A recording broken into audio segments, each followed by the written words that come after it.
मुख्यमंत्री देवेंद्र फडणवीस दिल्लीच्या राजकारणात जाणार या चर्चांना आता खुद्द फडणवीसांनीच पूर्ण विराम दिलाय। दिल्लीत पंतप्रधान नरेंद्र मोदींची भेट घेतल्यानंतर या चर्चांना पुन्हा हवा मिळाली। मात्र आपण महाराष्ट्रातच आहोत आणि राज्याची जबाबदारी आपल्यावर आहे असं फडणवीसांनी स्पष्ट केलंय। विरोधकांवर निशाणा साधताना काही रिकाम टेकडे पतंग उडवत असतात अशी टीकाही त्यांनी केली आहे।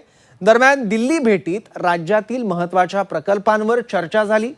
उत्तन विरार कॉरिडॉर, मेट्रो आणि नदीजोड प्रकल्पांबाबत फडणवीसांनी मोदींसोबत चर्चा केली। त्यामुळे दिल्लीच्या चर्चांना पूर्णविराम देतानाच फडणवीसांनी विकास कामांचा अजेंडाही पुढे नेल्याचं दिसतंय। पाहूयात नेमकं काय म्हणाले मुख्यमंत्री। मागील अनेक दिवसांपासून मुख्यमंत्री देवेंद्र फडणवीस दिल्लीच्या राजकारणात जातील अशी चर्चा सुरू आहे। विरोधकही या संदर्भातला दावा करताना अनेक वेळा दिसल्या। मात्र विरोधकांच्या याच दाव्यांना मुख्यमंत्री देवेंद्र फडणवीस यांनी आता पूर्णविराम दिलाय। मी महाराष्ट्रातच आहे, माझ्यावर राज्याची जबाबदारी असल्याचं म्हणत फडणवीस यांनी विरोधकांची तोंड बंद केली आहे। काही रिकाम टेकडे लोक पतंग उडवत असतात असं म्हणत फडणवीस यांनी विरोधकांवर निशाणा साधलाय। मी दिल्लीत असलो तरी चर्चा होतात, मुंबईत असलो तरी चर्चा होतात। मला असं वाटतं की अनेक रिकाम टेकडे लोक आहेत, त्यांना माझ्याबद्दल चर्चा करायला आवडतात, त्यामुळे त्यांना आनंद घेऊ द्या। रोहित पवारांनी पण तशीच चर्चा केली। ते म्हणतात की तुम्ही दिल्लीत गेलात तर अजितदादांच्या अनुषंगाने बोलला असाल आणि आता तुम्हाला वरतीच जायचंय केंद्रात, असं त्यांचं। नाही, मला असं वाटतं की ज्याला जे तारे तोडायचे आहेत, ज्याला जे फुगे उडवायचे आहेत, ज्याला जी पतंग उडवायची आहे ती पतंग त्यांना उडवू द्या। मी महाराष्ट्रात आहे, महाराष्ट्राच्या जनतेने आणि माझे नेते नरेंद्र मोदीजी यांनी महाराष्ट्राची जबाबदारी माझ्याकडे दिलेली आहे। मी प्रामाणिकपणे महाराष्ट्राच्या जनतेची सेवा करतो आणि ती करत राहणार आहे। मुख्यमंत्री देवेंद्र फडणवीस यांनी दिल्लीत जात नरेंद्र मोदींची भेट घेतली। या भेटीच्या पार्श्वभूमीवर पुन्हा या चर्चांना उधाण आलं होतं। याआधीही अनेकदा विरोधकांकडून अशा वावड्या उठवण्यात आल्या होत्या, तेव्हाही मुख्यमंत्री देवेंद्र फडणवीस यांनी विरोधकांना जशास तसं प्रत्युत्तर दिलं होतं। Best education minister Devendra Fadnavis हो सकते हैं, ये उसके ऊपर मोदी जी ने मन बना लिया है हमारी जानकारी है। One of the best education minister जो आरएसएस के विचारधारा के हैं, जो पढ़े लिखे हैं, इसे एक राज्य संभालने का अनुभव है। लेकिन दिक्कत ये है देवेंद्र जी की कि उनके बाद मुख्यमंत्री कौन बनेगा उस प्रेशर में वो है।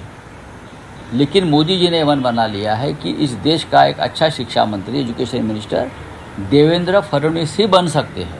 ये लगभग दिल्ली की अंदर की बात है, अंदर की खबर है। भाऊ, हे सांगा, दिल्लीवरून तुम्ही काल आले, खूप बातम्या आल्या, चर्चा खूप आहे, वाढदिवस झाला आणि मी आज नागपुरात आहे, संध्याकाळी मुंबईत जाणार आहे।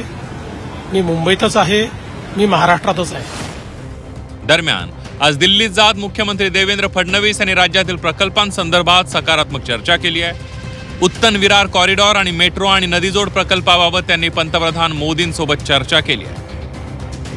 माननीय पंतप्रधान नरेंद्र मोदीजी यांची भेट घेतलेली आहे। राज्यामध्ये एकूण प्रशासन आणि प्रकल्प या संदर्भातली माहिती मी त्यांना दिली।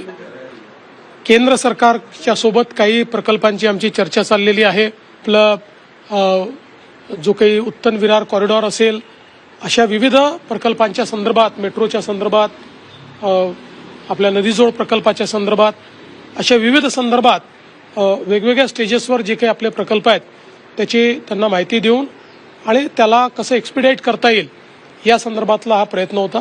पुण्याची जी मेट्रो 3 आहे, जी टाटासोबत आपण तयार केलेली आहे, जी देशातली नवीन पॉलिसीतली पहिली PPP मेट्रो आहे, याचं जवळपास काम पूर्ण झालं आहे। आता त्याचं टेस्टिंग चाललं आहे, त्यामुळे त्याही संदर्भात मी माननीय मोदीजींना निमंत्रण दिलेलं आहे की याचं टेस्टिंग संपल्याबरोबर त्याचं उद्घाटन आपल्याला करायचं आहे। तर त्याचा एक ॲडव्हान्स त्यांना मी इंटिमेशन दिलेली आहे, ते देखील त्या संदर्भात लवकरच आपल्याला तारीख देतील आणि आपणही कंप्लिशन एक्झॅक्ट कधी आहे आणि टेस्टिंग कधीपर्यंत पूर्ण होणार आहे त्यांना कळवल्यानंतर त्याचे उद्घाटन लवकरात लवकर करण्याचा आपला मानस आहे। मुख्यमंत्री देवेंद्र फडणवीस दिल्लीत जातील अशा चर्चा सुरू आहेत। खास करून विरोधक नेहमीच अशा चर्चांना हवा देताना दिसतात। मात्र मुख्यमंत्र्यांनी एक नव्हे अनेक वेळा या चर्चा तथ्यहीन असल्याचं सांगितलंय। तसंच आजही त्यांनी मुंबई आणि महाराष्ट्रात असल्याचं ठामपणे सांगत विरोधकांवर हल्लाबोल केलाय. ब्युरो रिपोर्ट, झी 24 तास.